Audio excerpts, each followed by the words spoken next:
senhor está falando e insistindo sobre. E aí eu acho muito interessante porque a gente está ouvindo um diplomata, né? E aí ele fala: não importa o conteúdo, é preciso abrir os canais de diálogo, né? Pelo que eu estou entendendo na sua fala. Agora, eu queria saber de que maneira o senhor acha que o governo Lula e o Brasil reage a essa quantidade de ameaças que chegam quase que diariamente dos Estados Unidos, né? É a ameaça da embaixada do Brasil, dos Estados Unidos do Brasil, é a ameaça que vem de empresário, os posts que são colocados pelo próprio Trump ou os seus também secretários, ministros, né, que atuam com ele. E tem, inclusive, essa última notícia dizendo que um relatório anual será divulgado de direitos humanos dos Estados Unidos, que vai criticar o governo Lula e Alexandre de Moraes, falando justamente sobre uma perseguição a Jair Bolsonaro.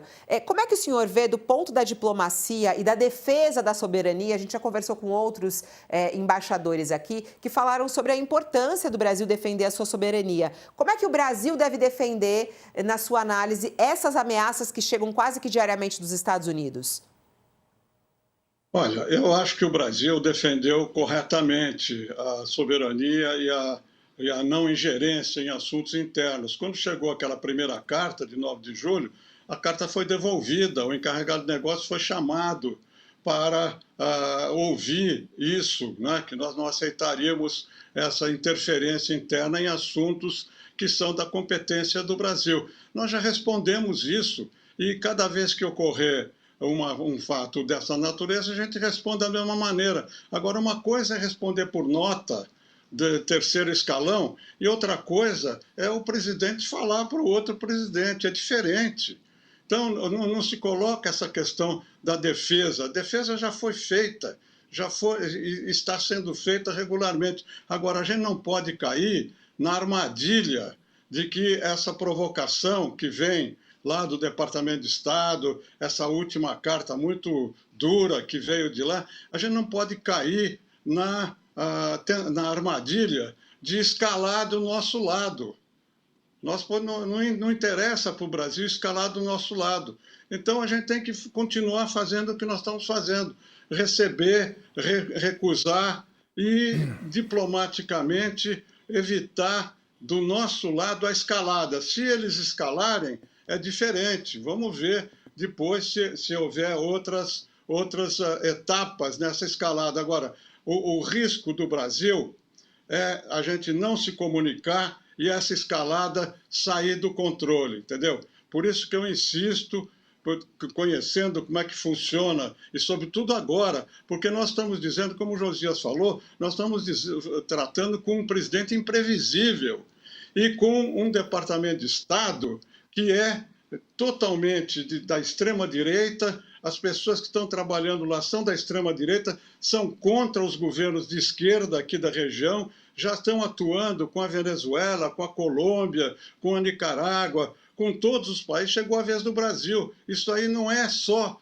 contra o Brasil, é uma política articulada no Departamento de Estado contra os governos de esquerda aqui na região. Por isso é que nós temos, e o Brasil é muito maior que os outros países aqui de esquerda, Cuba, Venezuela. Nós temos que ter a defesa dos nossos interesses, e para defender os interesses brasileiros, que a gente tem que saber quais são, o interesse, na minha visão, o interesse brasileiro nessa disputa com os americanos é minimizar o custo das tarifas que foram colocadas sobre as empresas brasileiras. Esse que é o objetivo nacional. Para chegar a isso, a gente tem que desmontar essa campanha política contra o Brasil. Isso só pode ser feito tratando com quem manda lá. Não adianta tratar com A, B ou C. Tem que tratar com quem manda. Tudo está concentrado na mão do Trump nos Estados Unidos. Não há alternativa. É isso. Embaixador, a diplomacia costuma trabalhar com cenários, né? O senhor vislumbra, à luz do que está acontecendo, tivemos a carta do Trump, o enquadramento do ministro Alexandre de Moraes na lei Magnitsky, essas sucessivas postagens e notas do Marco Rubio, dos seus assessores ali no Departamento de Estado, vislumbra a hipótese de que, na eventual condenação, que hoje parece bem provável, do ex-presidente Bolsonaro pelo Supremo, isso daqui resulte num cenário que possa fugir ao controle? Acha que o Trump pode tomar uma decisão ou uma medida qualquer contra o Brasil que fuja ao controle? Espera que o Trump escale? Olha, eu acho que depois do julgamento, dependendo do resultado, certamente vai haver medidas nessa linha da Magnitsky aqui no Brasil. Isso eu não tenho dúvida. Agora, para responder à tua pergunta, vai depender da reação do governo brasileiro. Eu acho que a gente tem que ser pragmático e realista na defesa do interesse brasileiro. Interessa ao governo brasileiro escalar em termos de política externa, não em termos de política interna. Esse é outro fator também que vocês não estão mencionando, mas que é importante considerar. Muitas das coisas que estão sendo feitas aqui têm um componente de política interna, da eleição de 26 e tal, que a gente não pode ignorar. Eu acho que isso, nessa altura dos acontecimentos, não pode ser o objetivo do governo brasileiro. O objetivo do governo brasileiro é evitar o prejuízo maior para as empresas brasileiras. Esse que é o objetivo nacional nesse momento, eu acho.